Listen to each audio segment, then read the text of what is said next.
Most entrepreneurs don't fail in a massive explosion of fire and debt. They fail quietly, alone in a room, watching a screen, wondering why their hard work isn't turning into a paycheck. The brutal truth is that your business isn't dying because the economy is bad or because you aren't working hard enough. It is dying because of specific invisible patterns that most people don't even notice until it is too late. If you are starting a business, freelancing, dropshipping, or building a marketing agency, this video might save you years of wasted effort. Today, we are breaking down the 10 mistakes killing new entrepreneurs before they even get a chance to succeed. Pay close attention to mistake number 7 and mistake number 9. These two are the silent killers that nobody in the industry talks about, yet they destroy more dreams than any lack of capital ever could. One of these mistakes actually looks like a smart business move on the surface, but in reality, it is lethal. By the end of this video, you will have a mental checklist you can use right now to audit your current path and ensure you aren't accidentally building a house on sand. Entrepreneurial failure rarely involves intelligence or motivation.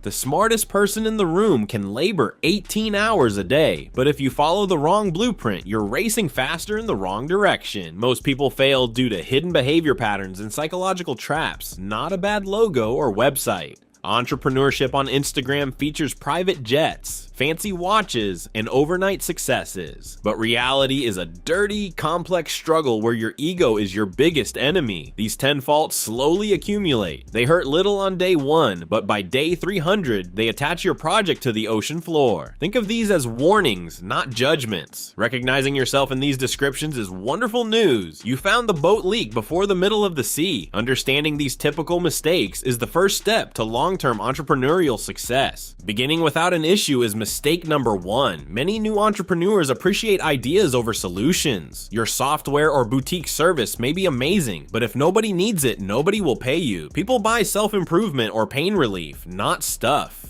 Building a service before verifying market demand is the fastest way to fail. You cannot build alone and hope the world recognizes your genius. Building in a vacuum can waste months on something the market doesn't desire. Building should never be your top focus. The question should be who hurts and how to stop it. First, determine the person's difficulty, then construct your offer. No pain, no profit. Second mistake, doing things alone.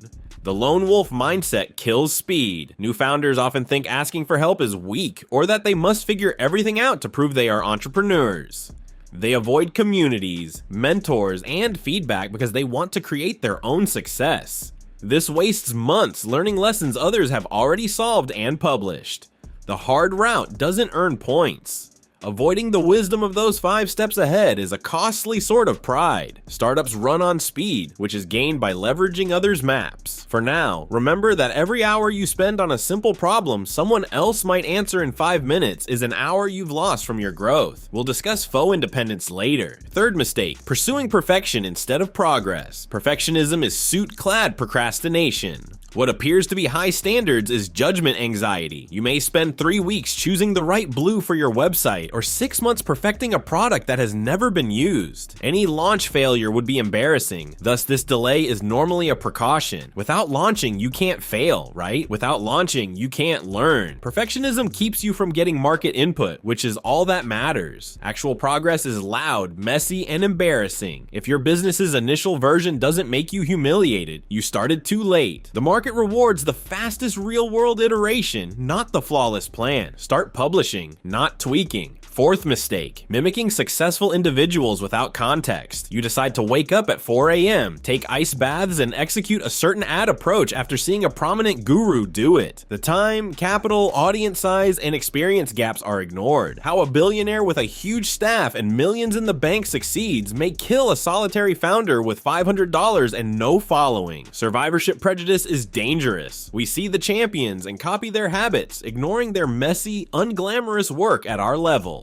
Chapter 20, Business Concepts Won't Work for Chapter 1. Study your idol's early beliefs instead of mimicking their acts. Blindly following a company model because it works for someone else might be costly. Mistake 5, equating busy work with fruitful work. This trap is huge because motion feels pleasant, yet only progress matters. You can spend all day adjusting your logo, restructuring your project management software, or watching how-to classes and be fatigued by 5. You didn't work if none of those duties involve sales sales, outreach, or refining your main offer. High-level play just occurred. These are dopamine tasks. They make you feel like an entrepreneur without the physical work of generating revenue. Work can be dull and uncomfortable. It requires communicating, handling rejection, and overcoming complex technical issues. Every morning, ask yourself, is what I'm doing directly related to producing money, or am I avoiding my fears? Motion is easy. Advancement pays the bills. Avoiding fees out of fear is mistake 6. Beginners compete on pricing because they lack confidence. You think being the cheapest gets you in. Indeed, cheap prices attract the most costly challenges. Cheap clientele are the most demanding, time-wasting, and complainers. Underpricing prevents growth and error. Burnout occurs when you work 100 hours a week to pay bills. Insecurity-based pricing hurts brands. Premiums imply reliability. Improve service and fund your startup. Why should customers respect your time if you don't? Low prices build cages, not businesses. Mistake 7, expecting inspiration to last. One of the worst killers. Entrepreneurs often start with inspiration. They were inspired by a video and thought they could dominate the world. Emotional motivation is volatile. On a wet Tuesday with 3 unread, furious customer emails and an unavailable website, it generally goes. Depending on feeling inspired, your business is a pastime. Business success requires structure and discipline, not moods. They show up when they hate and love the work.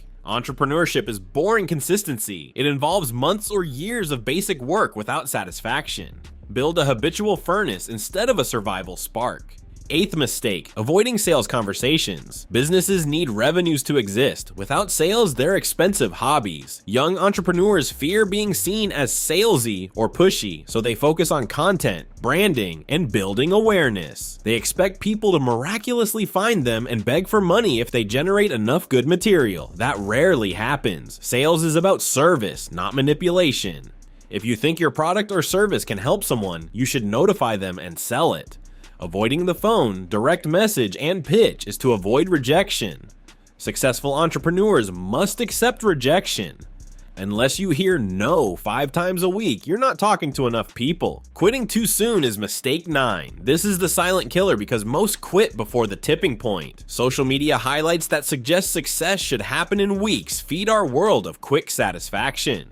When a novice entrepreneur doesn't see huge results after 90 days, they assume the business is a failure and move on to the next shiny thing. They always start afresh at 0, never remaining long enough to build compound interest. Every firm has a valley of boredom or plateau of latent potential. It's when you're doing the right things but not seeing results. The majority of your competitors will quit here. Survivors of boredom and stillness frequently win by default. Avoid comparing Chapter 1 to Chapter 10. Building a business you detest is mistake number 10. It's easy to be caught up in lucrative trends or businesses like AI, crypto, or agency models because you heard they're profitable. However, you will burn out if you are not engaged in the work. Being successful in a bad business feels like failure. Ambition can disguise itself as a pursuit of money, but long-term sustainability demands curiosity and connection with daily duties. You must be able to endure the grind for 5 to 10 years, not passionate romantically. Swift wins frequently lead to swift exits. Build something that gives you financial freedom and a life you appreciate. To sum up, don't construct without an issue, don't go it alone, and kill your perfectionism. Stop mimicking others without context, and don't confuse motion with advancement. Assess your worth, not your fear. Always participate in sales conversations and create processes to replace incentive. Allow your business to grow before quitting, and be sure you like your course. This list is your new mental checklist. Use it to assess your week and identify energy leaks. If you can address one of these faults this week, you'll be ahead of 90% of those starting today. Which one hit you hardest? Let me know in the comments, because admitting it is the first step to addressing it. If you like this, subscribe to avoid missing our next discussion of what successful entrepreneurs do differently in their first year. Remember that avoiding mistakes is always faster than cutting corners. Return to work.